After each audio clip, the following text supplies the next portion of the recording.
जी हाँ, खंडवा शहर की एकमात्र पेंट की दुकान जो है भारत सरकार द्वारा ISO प्रमाणित, जहां आप पाएंगे एशियन पेंट्स और ड्यूलेक्स पेंट्स की सारी रेंज और भारतीय रेलवे में लगने वाला एपॉक्सी पेंट्स।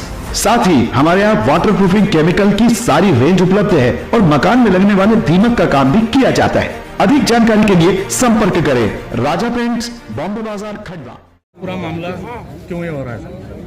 देखिए, पूरा मामला कुल मिलाकर कब्जे का है और प्रशासन ने जब कोर्ट के आदेशों का पालन करते हुए ग्राम सिहाड़ा में किसी एक जगह का विकास हेतु, ग्राम के विकास हेतु कब्जा हटाया और सरपंच को समाज और जनता इसलिए चुनती है, जनप्रतिनिधि, कि वह गांव का विकास करे और उस गांव की मंशा अनुसार स्वराज के लिए वहां पर शिवाजी की प्रतिमा का अनावरण करके विधिवत तरीके से उस चौक का नाम शिवाजी चौक रखा गया।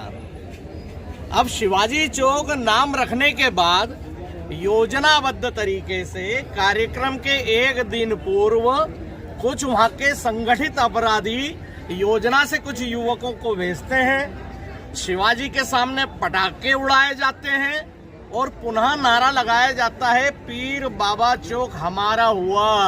अबे तुम्हारे बाप का नहीं हो सकता। जब औरंगजेब ने औरंगाबाद का निर्माण किया,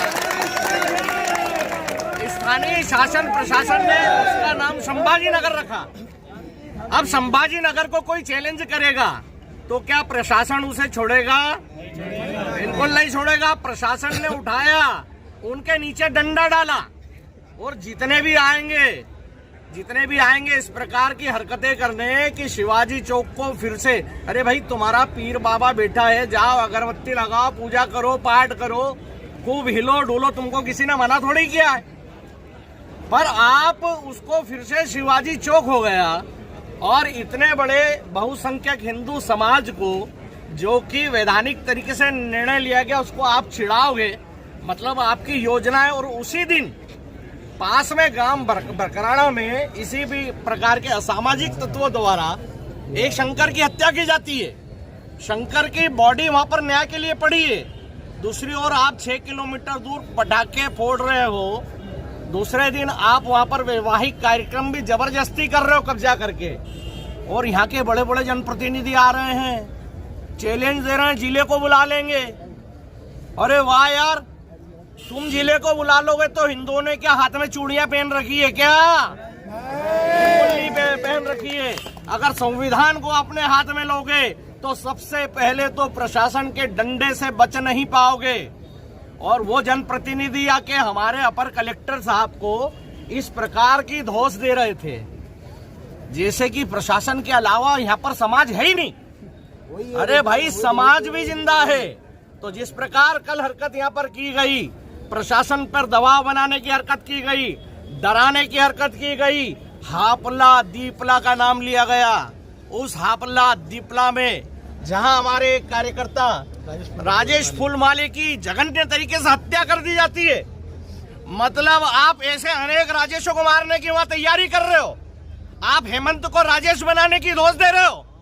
अगर हेमंत बन के राजेश बनकर अगर तुमने वहां इस प्रकार की कोई हरकत की तो ये पहले वाला खंडवा नहीं है, ये मोदी जी वाला भारत है, ये योगी जी वाला भारत है।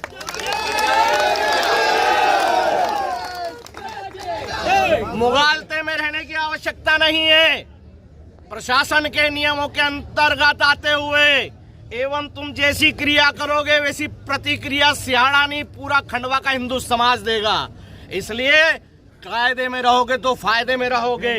कायदे में रहो और जो जो संविधान बोल रहा है उसके अनुसार जीना सीखो। अभी तक तुमने मुफ्त में उस मैदान में गुलछर्रे उड़ा लिए, पर आज वहाँ स्वराज की स्थापना हो चुकी है। शिवाजी महाराज की मूर्ति वहाँ पर बैठी है, वहाँ से बगों के पीछे महाराणा प्रताप बैठे हैं। तो मेरा प्रशासन से एक अनुरोध है कि जिस प्रकार इन्होंने आके प्रशासन को यहाँ पर धौंस दी और अनैतिक कार्यों के लिए भी दबाव बनाया, इन पर शीघ्र ही शीघ्र, क्योंकि यह पुनः इस खंडवा जिले को हपला दीपला की ओर ले जाने की कोशिश कर रहे हैं, इन्हें समाप्त किया जाए, इन पे कार्रवाई की जाए। और महिलाएं आकर बोलती है कि ये देश पहले हमारा था, तुम्हारे बाप का नहीं था ये देश, शिवाजी का था, महाराणा प्रताप का था, राम का था, कृष्ण का था ये देश। और ये देश राम, कृष्ण और शिवाजी का ही रहेगा। और इन्हीं शासन में आप भी शांति से रह सकते हो और हम भी रह सकते हैं।